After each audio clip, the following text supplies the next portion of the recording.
Welcome back to DQP, a Drafty Quarters Podcast Network's production of where we talk about movies and shit. I am Thomas McBride. Hi, Thomas. Welcome to the show. Thank you. What the fuck? In today's episode, we will discuss Casino, starring Robert De Niro. Also, Joe Capiscopalian. Son of a bitch. Joe Pesci. I thought it was Pesci. Joe Pescioni. He actually says it wrong, so he had to think about how to say it wrong. Who said it wrong? Fucking hate you guys. I also don't have my phone for goofs. I am limited access. I'm Shane, all right? First of all, I'm glad you know. this is Russell. What's up? And what was it? Tom something? Fuck, I forgot. This is DQP Does, and we're doing Casino. What the fuck? I'm Nathan. What's up, buddy? Just got here, I guess. Also with us is Greg, but Greg's pretty quiet. Oh, man. I had Greg's guts in my hands earlier. Edit? I don't know if we can talk. Greg is a stuffed zombie.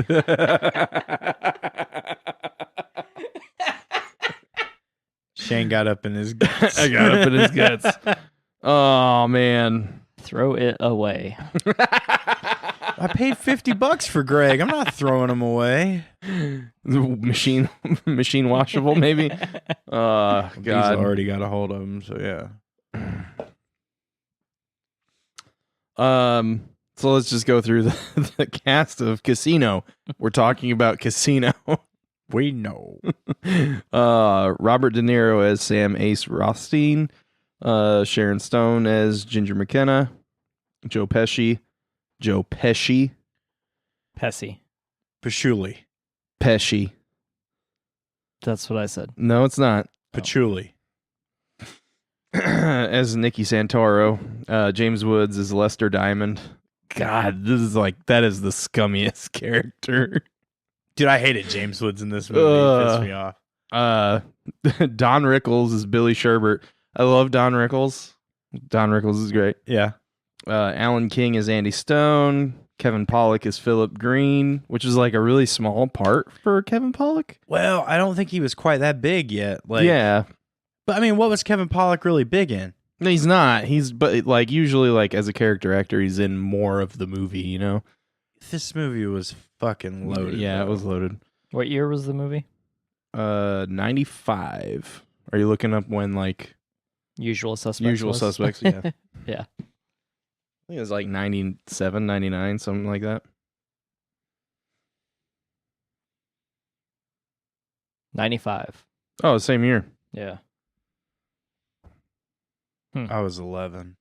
It's a big year for Kevin Pollak. Did you do Was it? Grumpy Old Men? What? He played Walter Matthau's son. That Oh, was yeah, he did. 93. Holy shit. Hmm. Forgot about that. That's the Oh, only thing. Grumpier. Is he in Grumpier Old Men? He's in both. He's still. That was Grumpier Old Men was 95. So what fucking movies was he in? BDE on movies, man. I know my shit. Frank Vincent is Frank Marino, who's the other important character. Was Ray Liotta in this movie? No, I don't think so. You ever think Ray Liotta always looks like he's crying? Or like he just got done having a good weep? Not anymore. Now he looks like his face is plastic. I thought you were saying he was dead, and I was like, whoa, that's a little far for a joke, but I was still going to laugh. I mean, we watched Hubie Halloween. Oh, yeah, he was in that. Yeah, I he was knew in I'd that. seen him in something sooner. Well, he's just always like a mobster-looking guy. Yeah. I think I would have liked to see him play James Woods' character, just to Ooh. see him get the shit beat out of him. But James Woods made me. I like James Woods too. So like this was like one of those things It's where I'm like, weird because he was so fucking sleazy. he was scuzzy as fuck, man. So scuzzy. I don't understand it. 1995. Kevin Pollak does 6.5 films. Six films and a video game. A video game? Yeah. Miami Rhapsody, The Usual Suspects, Casino, Canadian Bacon, Grumpier Old Men, and Chameleon. And then the video game was The Interactive History of Frankenstein. Weird. Played Boris and Igor. Okay. Doesn't Kevin Pollak do a bunch of like impersonations too? I don't know. I think he does. I was thinking that he like used to do them a lot on like the late night shows. I don't know. Okay. I really don't. Like, he was in Grumpy and Grumpier Old Men. Okay. I like that movie because I like Walter Matthau and Jack Lemmon. So, Yeah, I mean those were good movies. yeah. I'm not. Well, they're just like discounting anything with that. them guys in it. Like, I'm watching it. Like, Yeah. I watched all of it. The Odd Couple, and when they went on the boat cruise thing, like, it was, Yeah, it was just all grumpy old men rehashed, Yeah. but it was still funny. it was great. Yeah. And then the early Odd Couple stuff was actually really good too, like from the 70s Yeah. or maybe 60s. I don't know time frames. Right on. Everything's old. Okay, so this movie, Casino. other than James Woods being creepy and scuzzy in it, what'd you guys think? You want to start from the beginning? Well, I mean, okay, let's just do a super short synopsis. We don't need to do like we used to, where we like went for like 10 minutes. I don't want to talk for 10 minutes. About it. Just it's about a bookie or an odds guy. He's not a bookie, he's an odds guy. An odds guy going to Vegas and basically taking over a casino, and the mafia that they're dealing with back home that's like running it through them and skimming off the top. And then his friend comes along and kind of ruins it, as well as the girl that He ruined it. Yeah. If you think about it. Well, okay, so in my opinion, Okay. Sam ruined it only because he loved Ginger and he was friends with Nick. Because Nick Okay. and Ginger actually are the ones that fucked everything up. Sam didn't help it by like just being like, okay, cut them off, get them the fuck out of here. Which he couldn't really do that with Nick, but he could have done it with Ginger. Yes. Sam ruined it by getting with Ginger, Yes. knowing exactly what she was. And Girl trying was a to fix hustler. You can't make a hoe a housewife. her. And I mean, isn't that the basis of that part of the movie? Yeah, pretty much. So the basis of the movie is women ruin everything. That's what it sounds like. Women and short, grumpy guys. That's not true. The wrong woman will ruin you. That's what the point of this movie is. Yeah. No, I don't know if that's true. But like, and then Nikki. Can we be mad at a guy? Yeah, Yes. we can be mad at Yeah, a we guy. can be mad at him. He was a piece of shit. Yeah, he was a piece So of like, I mean, he was like, no, it's fine. But like, she's pushing on him, and it's Sharon fucking Stone back in the day. Like, you know, are you gonna say no? shit. To Sharon Stone Nikki's back not in the day, saying no. Nikki's not gonna say no. I mean, you know, and he liked getting women and getting in that fucking scene where he's talking about veal. Yeah. And he tells that woman, he goes, go ahead and get in the car. Like, slide over to the driver's side seat. And he's just like talking, and he, like, you just see him like whip, like, you don't see him whip it out, but like you see her head go straight down to his crotch. And I'm like, Yep. okay, well, this guy is just all about himself. Yeah. I am kind of surprised that he fucked up, or he fucked around on with his friend's girl. Like, that was messed up. I didn't think that was going to happen, and you didn't want it to when you're watching it. I appreciated that he knew that he fucked up. Oh yeah. It wasn't like Yeah. unfortunately it wasn't until it was like well and truly over and like she had turned on him too. Right. But he knew he fucked up. Yeah. And he was like the only friend that he basically had left, who wasn't really his friend anyway, as we find out in like 10 minutes after that part. He's like, Frankie, I fucked up. Frankie, I really fucked up this time. And like, I thought that was a good scene. That was probably my favorite scene with Nick. Yeah. Otherwise, it was just like Joe Pesci being an animal. You know? Dude, so like only thing I ever seen Joe Pesci in was like Lethal Weapon 3 Yeah. back in the day. I didn't. Oh, yeah. and I didn't realize like how much of a badass he was in this fucking movie.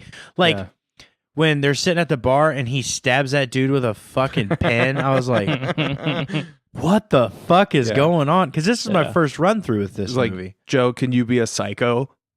Yeah, I could be a psycho. Like fucking just That's pretty good. just like stabs the fuck out of him.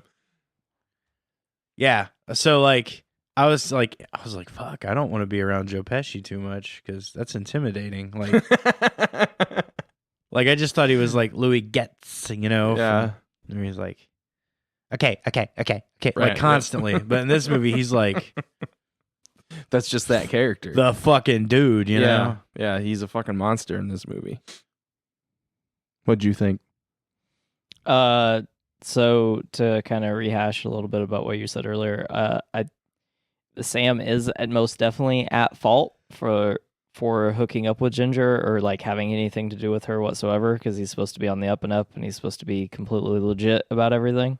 Yeah, I mean, like he could have like banged her or even like made her like a regular thing, but like trying to do. He was trying to do to her what Vegas did to him, right? He came to Vegas and was legitimized by it, and he was trying to lean into that. Yeah. So then he was trying to take a woman who used her feminine charms. What you're saying money. Is he wanted to be Richard Gere. Yeah. Yeah. He wanted to Pretty Woman her. Yeah. Right. Only she wasn't even just like, you know, a hooker that was trying to get out of being a hooker. Right. She's just a shitty person. She was also like in like this weird, terrible, like parasitic, symbiotic, like two parasites fucking relationship with James Woods' character. Yeah. But I also think that Sam's relationship with her is paralleled to Sam's relationship to Las Vegas in the movie. Because he thinks that he's came in, he thinks that he's tamed the city, and he thinks that, you know, it's his city, and he's worried about losing his spot eventually. Right. Right, and everyone turning against him, but that doesn't happen until later in the movie, and you get about halfway through the movie, you get like the sense that he's you know, he's on top of the world, and he doesn't want anything to do with Nikki anymore because he's like legitimized, and he can't be seen with Nikki, and he's tired of being mentioned every time Nikki is mentioned. And at the same time you have Ginger, who is he's like started to tame her and then she doesn't like it and it's become too much, which is similar to the situation with him in Las Vegas because eventually Vegas turns on him. Well, there's like this whole part of Vegas that he never deals with until when he finally does lose it, right? Yeah. Because he's dealt with it, but in the way that he's like bended the knee, right? Yeah. To the old boys that have like the city council and the sheriff and, you know, all these guys that have power, but like they've never done anything to him because he's always bended the knee. So the first time that he doesn't bend the knee and they're like, who the fuck is this guy? Who does he think he is? Boom. Yeah. All right. Well, this thing that you asked about in the first 20 minutes of the movie, guess what? It's coming back to bite you in the ass. You know, it was a real easy fix. If he had just gave that dude a job as like a fucking head of janitorial services, the headache's gone. The guy gave him so many outs. He just wouldn't bend the knee. No. And like I respect it, but there's always compromise in a situation, especially when you know these people are in high positions in Vegas. Right, but that's also the old Sam coming back, right? Because Sam was involved in the mafia, and you can't do stuff like that with the mob, right? Like, you can't give somebody chances and chances and chances and chances because then it makes you look weak. Right. So he's still thinking it's the old school rules. At that moment in time, he's the Don, even though he's never even sniffed that kind of power before. True. And he thinks, well, okay, this is what I have to do to keep power. and to keep my position and keep everybody in line underneath me is it's my way or the highway, and there is no compromise, which I understand that, but that doesn't work. Right. And obviously it doesn't work, especially when there are people that are over you, especially who can fuck you up when you don't possess a gaming license and you're saying you're the boss. Yeah, you're saying you're the boss. Well, I mean, he could have had a gaming license if he had probably just played ball. Yeah, if he had played ball earlier, then they couldn't have done anything. I mean, they would have done something else. But if he had played ball then, it probably would have washed over. Whether he would have gotten his license or they just would have shuffled it back to the bottom, his application to the bottom of the pile. So what we're talking about here is at the beginning of the movie, he talks to the guys that are trying to install him in Vegas, and they're like, well, you need a gaming license, but as long as you're applying for a gaming license, you can have the job.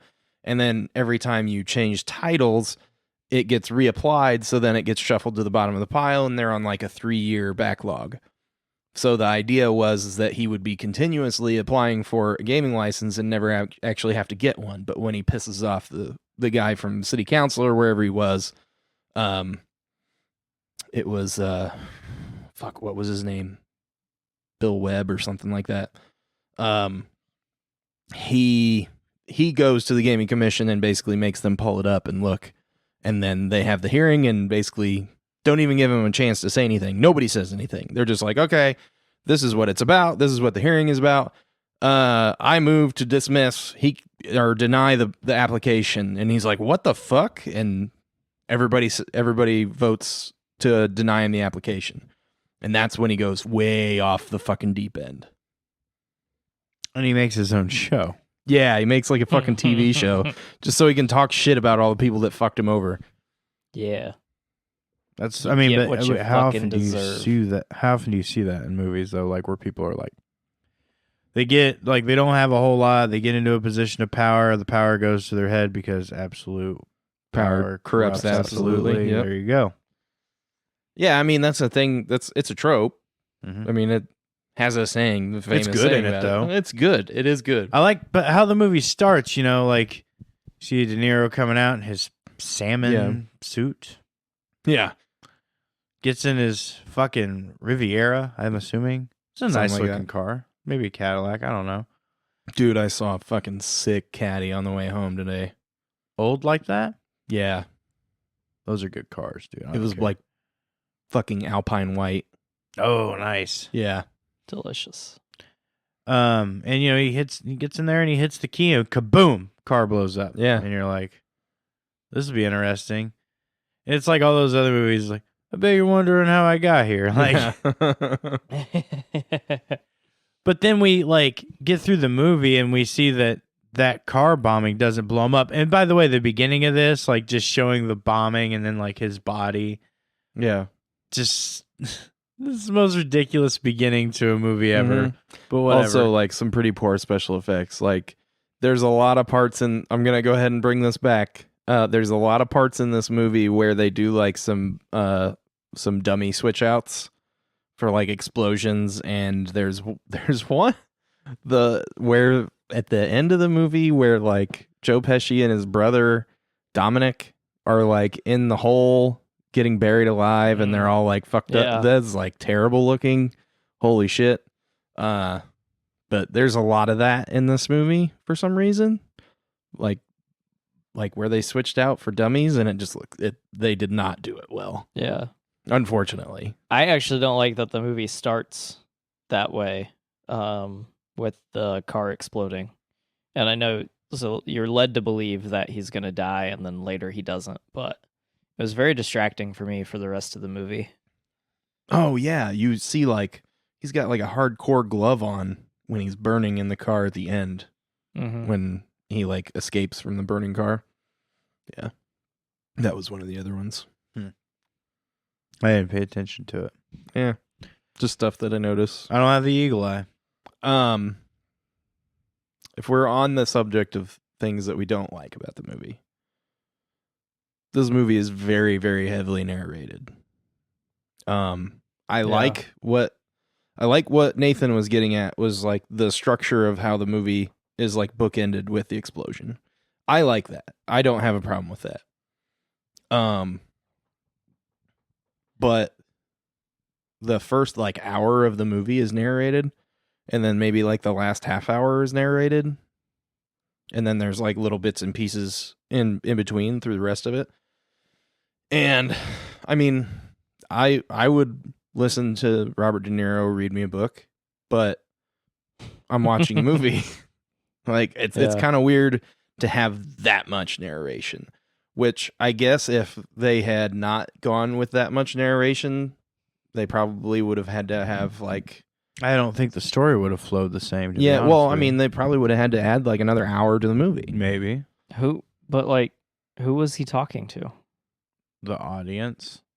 He's like, so the way that the movie ends suggests it's almost like a memoir, right? Yeah. No, okay, yeah, that makes sense. Because the way the movie ends, he's old, he's in San Diego, and he's still doing odds for the guys back home, and still making himself and other people money. But the way that he tells it, the way he starts and the way he finishes the story makes it sound like it's either him talking to someone about his life or actually writing down a memoir, which makes it make more sense that it's narrated so heavily, but I still just don't like that. Like I'm okay with some narration and like maybe some like little bits and pieces here and there, especially when there are jumps in the story or something, because this is like a very long period of time in this movie, right? There's like a few years in here. Yeah, because I mean, their kid is like 7 or 8 or something. Yeah, I was gonna say like 10 years. Yeah, I think it's a 10-year period. At least 10 years. Because I think it starts off, it's like 10 years earlier, from like 85. Yeah, something like that. So there's at least 10 years in the movie, so it makes sense that there's like bits and pieces of narration to string together large gaps where not that much happened, you know. But it was, I just felt like it was too much. You know, it was like 2/3 of the movie was narrated. Yeah, I mean, I agree with that because I'm not a fan of narration. Yeah, I know you don't like it, but it actually got to me this time. Like usually it's not anywhere near this much. Yeah. And it still bothers you, which I get that. But like a certain amount doesn't bother me, but when it's like a lot of the movie, it kind of bothers me. Yeah, it just pulls me out. Like I don't know, it pulls me out of the whole movie. Yeah. Cuz like at the beginning it was like, okay, they're kind of like getting the like super back story out of the way with the narration and like some like hard cut scenes to go along with the narration, but it continued for a long time. Yeah. I was like, holy shit. It's a good tool to have in the toolbox, but using it for a long period is kind of yeah. You got to use it sparingly. Yeah. I mean, did you notice that, Nathan, or were you just like along for the ride? I was along for the ride. Okay. That's how I am with movies. Yeah. I either like the movie or I don't. Like, I don't really look for things to nitpick. Yeah, like, I know. As far as like, especially like, I'd consider when the movie came out, and then like, I'm like, all right, so like, well, yeah, CGI, dummies, practical effects, special effects. Like, I try to give a little leeway, and when it comes to that stuff, I still like think about it though, because I mean, think about like this movie versus like Star Wars. I thought for sure you were gonna bring up Blade Runner for a second. No, I mean, can't go an episode without talking about it. Nope. I'm not gonna try to argue with you about Blade Runner. There's no argument for me. I know you have your opinion and I have mine, so it's fine. It does look right, better than Casino though. But like say, Star Wars, A New Hope, you know, it has a couple of issues. Yeah, but like stuff like when people are dying or on fire and stuff doesn't look, I don't think, as bad as it did in this movie. Yeah, like if you're gonna blow Robert De Niro up, like he needs to actually be in the car that's being blown up. No. I can't do this podcast if you wish harm on Robert De Niro. I'm not wishing harm on him, just, you know. I hope Joe Pesci doesn't find out about this for your sake. Pesci? Fuck you. Keep mispronouncing it. You keep mispronouncing it, motherfucker. Oh, Is that my any God. good? That was pretty good. I like that one. That was good. Yeah, I mean, honestly, there's not, aside from the narration and I mean it being dated, there's not a whole lot of I disliked about the movie. It's a little long. Yeah, it is long. Uh-huh. Like, I don't know that it's unnecessarily long though. It just I mean, No, there's there's a story lot to throughout the tell. whole time. long. Yeah.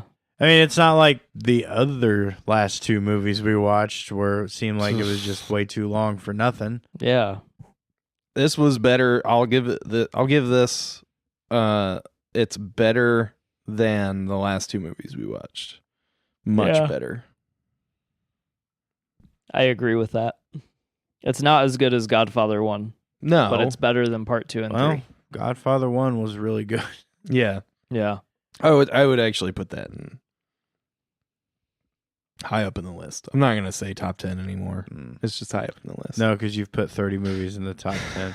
Wow, that's less than the last time we talked about it. I think it was 50 last time we talked about it. I just like to throw out numbers. Yeah, I know. I really liked Sharon Stone in this movie. I hated her character, but I liked her. Her character was Atrocious. just a terrible fucking person. Oh my Like, God. she wasn't that bad in the beginning. I'm like, all right, cool. I get it. I Yeah, get it. like the hustle and stuff. If but she then, had just like been allowed to like give his money away, it would have been fine. But as soon as he put his foot down, short-haired Sharon Stone showed up, and I was like, "Get that bitch out of here!" Like, I didn't want her in the movie no more. yeah, I loved hating her though. Like I thought Yeah, she did a really I mean, good job she was a making me not great like her. job. yeah. I So don't like, understand why he didn't ever kill her, but and I recasted that role mhm. with an actress today, and I'm Aubrey Plaza. oh, that might be better. Oh, I was thinking Margaret Robbie, but yeah, she could do it.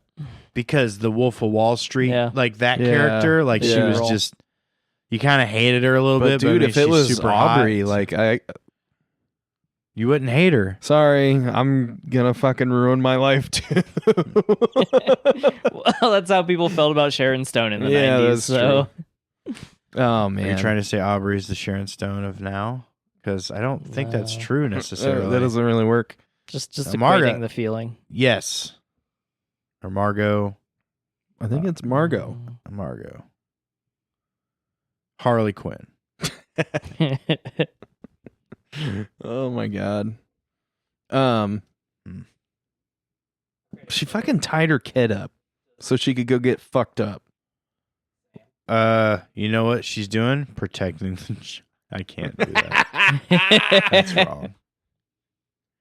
She had all that fucking money. She couldn't have got a fucking sitter. Like, are you fucking kidding me? Oh fuck. I would not put this movie in a top 10 of my top 500 movies. I would, however, recommend this movie. Yeah, It's a good movie. I think it's good. It's worth watching, especially on like a Saturday afternoon. You're laying on the couch, you got nothing else going on. You literally have nothing to do for the next 5 hours of your day, because that might be how long it actually takes you to watch it if you pause it enough. But I don't know. I sat down and watched the whole thing. Did you watch it again? no. Why? No, I thought that's where that was going. Me too. Like, Saturday. I mean, we watched it with like a purpose. We were like, gotta watch this fucking movie. We Yeah. only paused it like 3 times. I think it took us 3 hours and 45 minutes to watch it. I sit through the whole But- thing at 5 o'clock in the morning. Yeah. Well, Shane and I had to pause it a few times. Yeah. Well, like I think we got like food and had to go to the bathroom. We needed Yeah. a fucking intermission. You gotta pee at some point. But it's just a good casual watch. Yeah. It's 90s cinema with a little bit of throwback. Yeah. Like it's not like, it doesn't feel like an older movie. It doesn't feel like it's an homage to an older movie. It doesn't. I mean, it has like some of those hints of older cinema, but that's because some of the actors you're working with. It's a Scorsese movie. Like, Yeah. You know, So- It's like somewhere between the artfulness of the original Godfather and like the smash cut style that would come later in the early 2000s from like God damn it, who did Snatch and stuff? Ritchie. Yeah, Guy Ritchie. With a similar like kind of, I mean, those are British. Dude, can we need to watch get Snatch. Guy Ritchie to remake Casino That'd be pretty awesome. with Aubrey Plaza and a whole new cast of characters? De Niro. Oh my God! If Vito, they do that and they get Robert De Niro and Pesci to Pesci! play. Puccini. Jeez. They get Robert De Niro and Joe Pesci to play the old guys, the older out bosses. west. Yeah, That'd be fucking awesome. they're in like St. Louis. And in it's the not a movie. Midwest. It's a 4-part series. It releases on Netflix next May. Thank you. So they get Zac Efron to play Okay. Robert De Niro's character.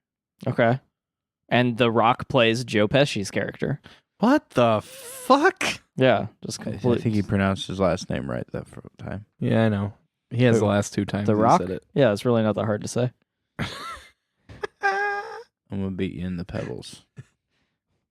Just threatened to beat off my pebbles. Beat Oh, that's you weird in for the a lot of pebbles. reasons. I was trying to make a rock joke. I guess it didn't go over well. I understood. Edit. Um, People probably like, nope. Fuck him. Well, fuck you too. ow. Sorry. Jesus. I think I'm ready to rate this.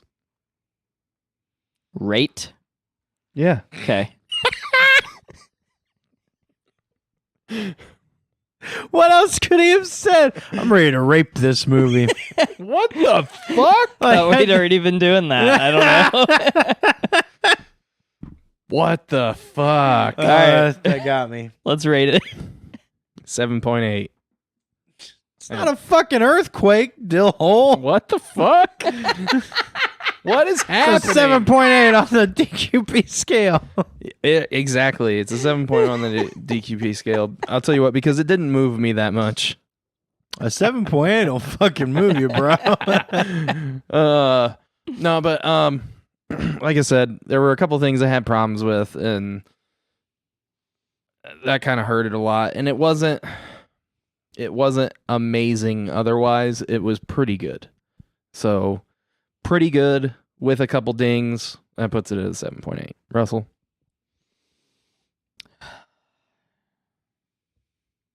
Yeah. 7.5. Okay. That's fair. Yeah. No long-winded explanation of the 7.5? Well, I mean, I guess if you're going to ask for one. No. So, He didn't. the movie feels a little drawn out, kind of like this episode.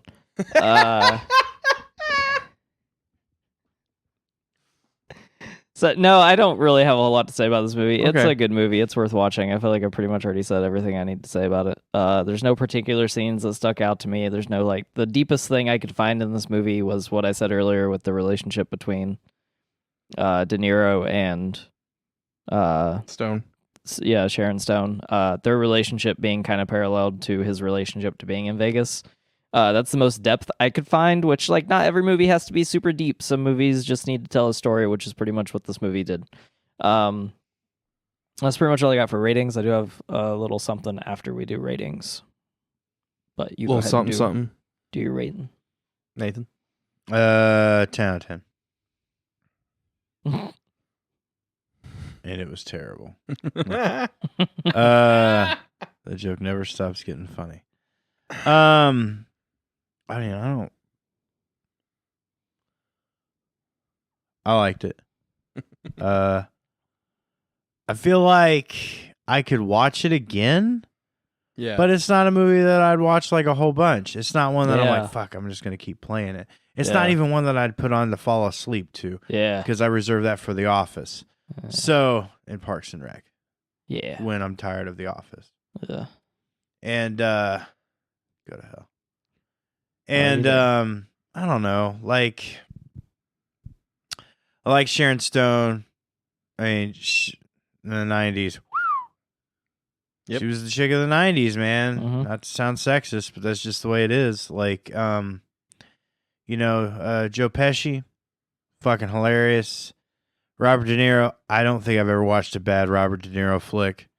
And that's even talking about Bad Grandpa or Angry Grandpa or whatever the fuck. That movie was great. So I think we could redo this movie. I think it's been long enough. And with paying some homage to the original, obviously. So watch the fucking movie. It's a good watch once or twice. I agree with that. Yeah. So this article is brought to you by Den of Geek, and I chose to basically kind of read from this article, as it elaborates a little bit more, than us just saying, "Hey, this movie's based on a true story." Ah, yes. So. Article brought to you by Den of Geek. If you search, it is called The Real History of Martin Scorsese's Casino. As much as Martin Scorsese may have skewered gangster history by telling Frank Sheeran's version of things in The Irishman, he got it exactly right when he did it on his own with Casino. This 1995 gangster classic is based on the nonfiction book Casino, Love and Honor in Las Vegas by Nicholas Pileggi, the author of Wise Guys and Goodfellas source material. All Scorsese had to do to stay true to the real-life story was change the names. Sam Ace Rothstein, played by Robert De Niro, was based on the renowned gambler Frank Lefty Rosenthal. Joe Pesci's Nicky Santoro was based on Anthony John Ant Spilatro. Sharon Stone's Ginger McKenna is based on Jerry McGee, Rosenthal's wife. Philip Green, played by Kevin Pollak, is based on Alan Glick, who owned the Argent Corporation. His company borrowed money from the Teamsters Fund to buy casinos. Even the casino in the movie, the Tangiers, is a fake name for the Stardust. The interiors were filmed inside the Riviera, while the exteriors were shot in front of the Westgate, which was the Las Vegas Hilton, during the events of the film.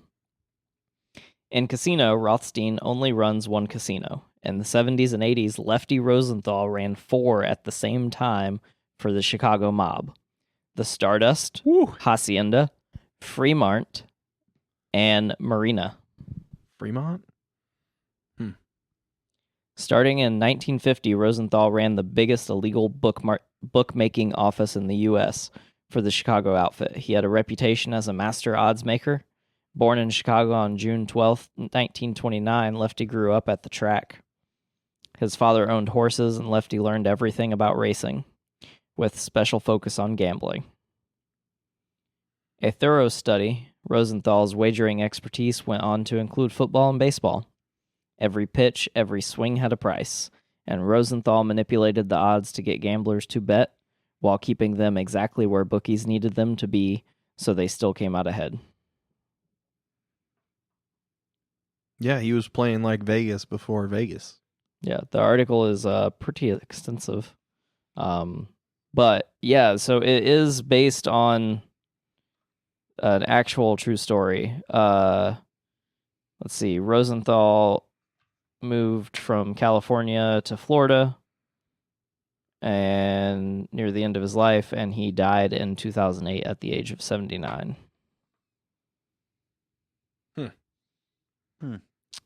But yeah, there's a book out there that you could also read if you enjoy the movie.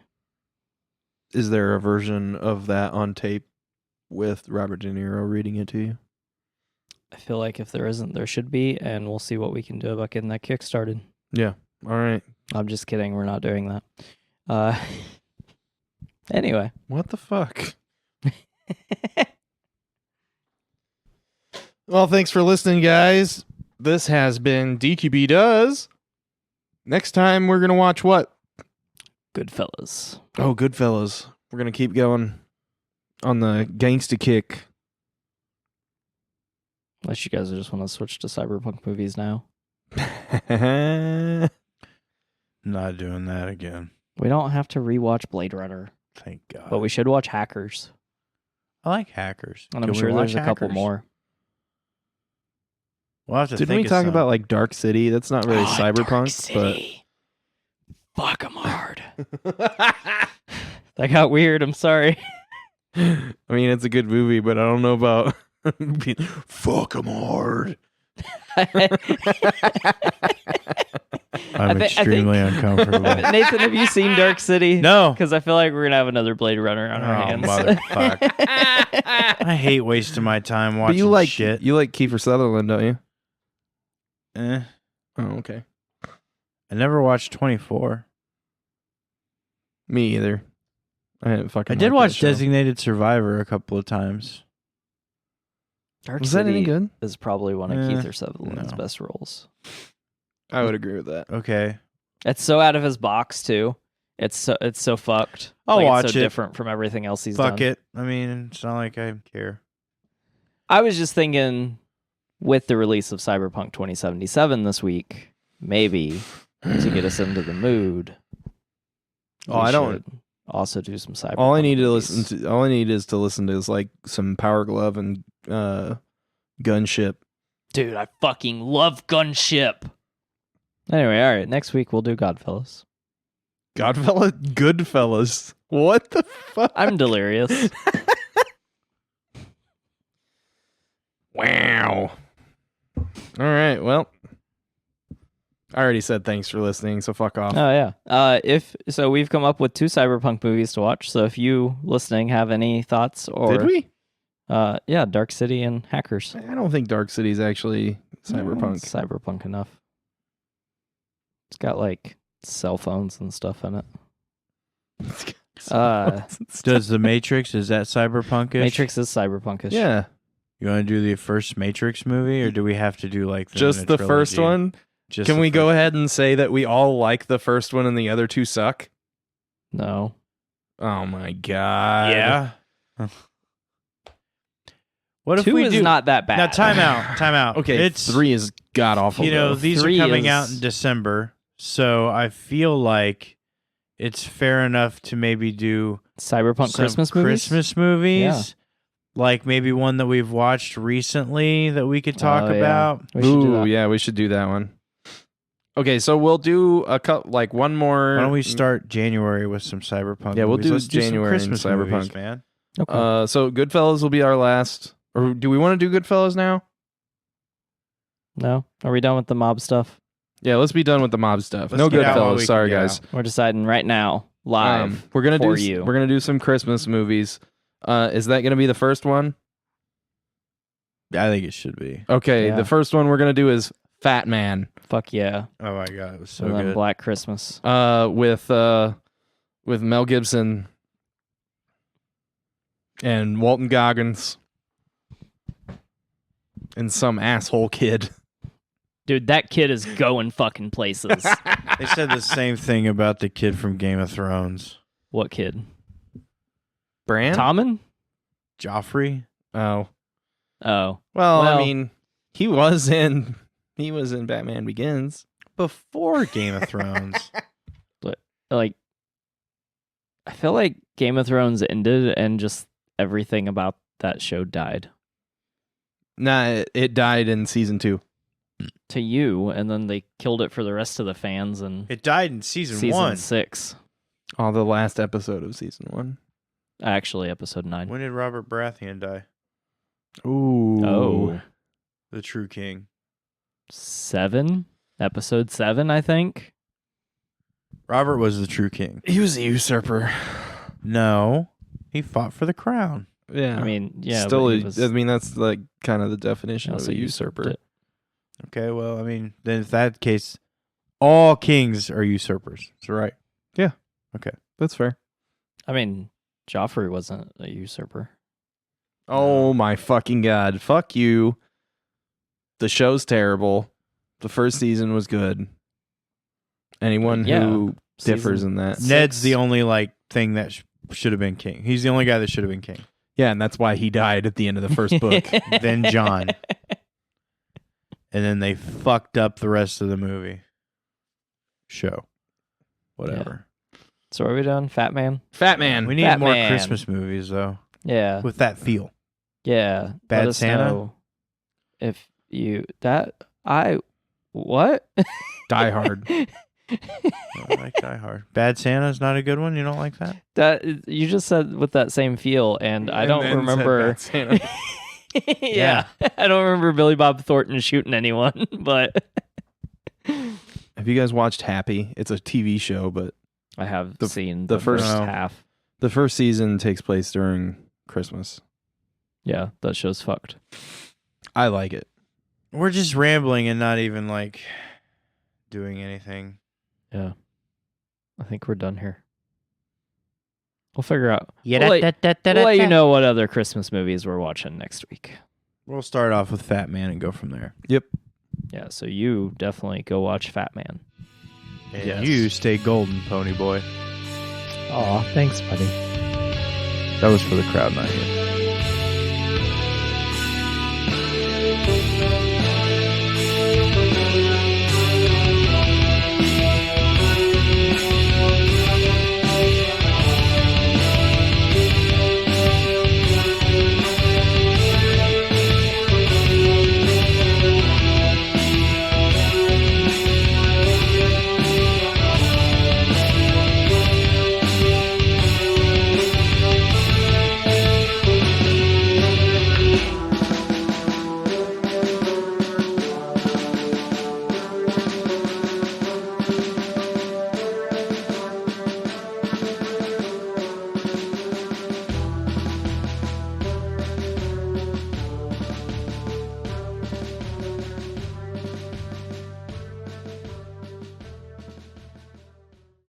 This has been a production of the Drafty Quarters Podcast Network.